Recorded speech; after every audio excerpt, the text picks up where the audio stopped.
ரேஷன்ல இலவசமா வழங்கக்கூடிய இந்த புழுங்கல் அரிசியில இப்படி ஒரு டிஃபன் செய்யலாமான்னு ஆச்சரியமா தாங்க இருக்கும். அப்படி ஒரு சூப்பரான பிரேக்ஃபாஸ்ட் ரெசிபி தான் நான் இன்னைக்கு செஞ்சு காமிக்க போறேன். வாங்க இவ்வளவு டேஸ்டான பிரேக்ஃபாஸ்ட் ரெசிபியை எப்படி ரேஷன் அரிசியை வச்சு பெர்ஃபெக்ட்டா செய்யலாம்ன்றத பாத்திடலாம் வாங்க.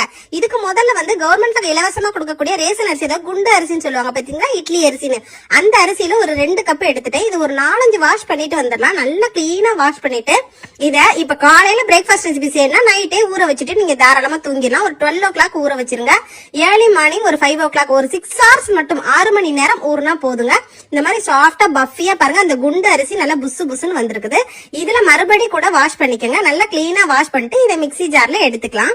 நான் வந்து 2 கப் எடுத்திருக்கேன். நீங்க சின்ன டம்ளர்ல 2 டம்ளர் கூட போடலாம். இதுல ஒரு 6-7 சின்ன வெங்காயம் சேர்த்துக்கங்க. தேங்காய் சில் 2 சில் வந்து பொடிசா கட் பண்ணி சேர்த்துக்கலாம். இதுல பாத்தீங்கன்னா 1 ஸ்பூன் சோம்பும் 1 ஸ்பூன் வந்து மிளகும் சேர்த்துக்கலாம். சோம்பு வாசனையே பிடிக்காதுன்றவங்க ஜீரகத்தை தாராளமா சேர்த்துக்கலாங்க.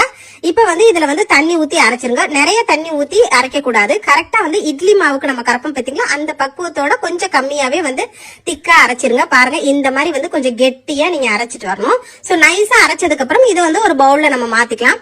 சோ எப்பவும் பாத்தீங்கன்னா ஒரே மாதிரி மாவுல வந்து மார்னிங் வந்து நம்ம டிஃபன் பிரேக்ஃபாஸ்ட் ரெசிபி எல்லாம் விதவிதமா செஞ்சிருப்போம். சோ இந்த டிஃபரண்டான பிரேக்ஃபாஸ்ட் ரெசிபிக்கு செம்ம டேஸ்ட் தான் சொல்லணும்.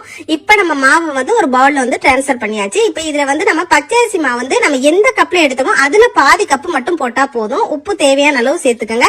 இதுல ஏற்கனவே தண்ணி சேர்த்து இருக்குது. லைட்டா 1/2 ஸ்பூன் நெய் சேர்த்து சப்பாத்தி மாவு பதத்துக்கு வந்து சாஃப்டா வந்து இந்த மாதிரி பிசைஞ்சிருங்க. கொஞ்சம் கூட தண்ணி சத்தே இருக்க கூடாதுங்க. பாருங்க நல்லா சாஃப்டா வந்திருக்கு. நம்ம இது வெறும் ரேஷன் அரிசியை தான் நம்ம ஊற வச்சு அரைச்சிருக்கோம். அது மட்டும் இல்லாம கொஞ்சோண்டு பச்சரிசி சேர்த்திருக்கோம். சின்ன கப்ல ஒரு கப் மட்டும் பச்சரிசி சேர்த்திருக்கோம். இப்ப பாருங்க அவ்வளவு ஒரு சாஃப்டா இருக்கு. இது வந்து சப்பாத்தி மாவா அரிசி மாவான்னு கூட கண்டே பிடிக்க முடியாதுங்க. இதை வச்சு என்னடா பண்றாங்க அப்படின்னு தான் பாக்குறீங்க. இது அப்பம் எதுவுமே கிடையாதுங்க. இது வந்து ஸ்வீட் ரெசிபி கூட கிடையாது. நம்ம வந்து இப்ப பூரி தான் செய்ய போறோம். இது பாத்தீங்கன்னா வாழை இலையில இப்படி தட்டி எடுக்கும் போது பாத்தீங்கன்னா பூரி மாதிரியே நல்லா ரவுண்டா வரும். தட்டுறதுக்கு உங்களுக்கு ஈஸியா இருக்கும். சோ அரிசியில எப்படா பூரி செய்யறது அரிசி மாவுலன்னு சொல்லிட்டு ஆச்சரியமா பாக்குறீங்களா? இப்ப பாருங்க என்னென்ன நம்ம போட்டு எடுத்தோன்னே நம்ம பூரி எப்படி இருக்குமோ அதே மாதிரி பெர்ஃபெக்ட்டா சூப்பரா பஃப்னு வந்து நல்லா புஷ்னு வந்து பூரி வந்து எழும்பி வரும். எழும்பி வரதோட மட்டும் இல்லாம நார்மலா நம்ம சாப்பிடக்கூடிய பூரிக்கு வந்து நிறைய சைடிஷ் தேவை. இதுக்கு சைடிஷே தேவையில்லைங்க. அந்த அளவுக்கு பூரி வந்து செம்ம டேஸ்டா இருக்கும். ஏன்னா இதுல வந்து நம்ம காரம், அதுக்கப்புறம் பாத்தீங்கன்னா தேங்காய் சீல் போட்டிருக்கோம், சின்ன வெங்காயம் போட்டிருக்கோம். இதெல்லாம் பாத்தீங்கன்னா ரொம்பவே சூப்பரா இருக்கும். அப்படி இப்படி ஒரு டிஃபரெண்டான பூரி ரெசிபியை செஞ்சு பார்த்தே ரொம்பவே ஆச்சரியமா இருந்ததுங்க. நம்ம எப்பவும் கோதுமை மாவு, மைதா மாவு இந்த மாதிரி இல்லலாம் நம்ம பூரி செஞ்சிருப்போம். ஆனா பாத்தீங்கன்னா ரேஷன்ல ஃப்ரீயா கொடுக்கக்கூடிய இந்த குண்டு அரிசிக்கு இவ்வளவு சூப்பரா பூரியும் செய்யலாமா? நான் இவ்வளவு நாள் இட்லி தோசை தான் செய்யலாம் நினைச்சிட்டு இருந்தேன். ஆனா பூரி செஞ்சு பார்த்தே ரொம்ப சூப்பராவும் இருந்துச்சு.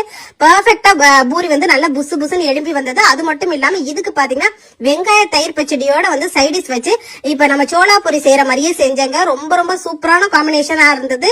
சோ உங்க வீட்டுல ரேஷன் அரிசி எல்லாம் இனிமேல் வேஸ்ட் பண்ணாம இந்த மாதிரி வந்து மார்னிங் பிரேக்ஃபாஸ்ட் ரெசிபிக்கு இப்படி ஒரு வித்தியாசமான பிரேக்ஃபாஸ்ட் ரெசிபியா உங்க ஃபேமிலியில உள்ளவங்களுக்கு செஞ்சு அசத்துங்க.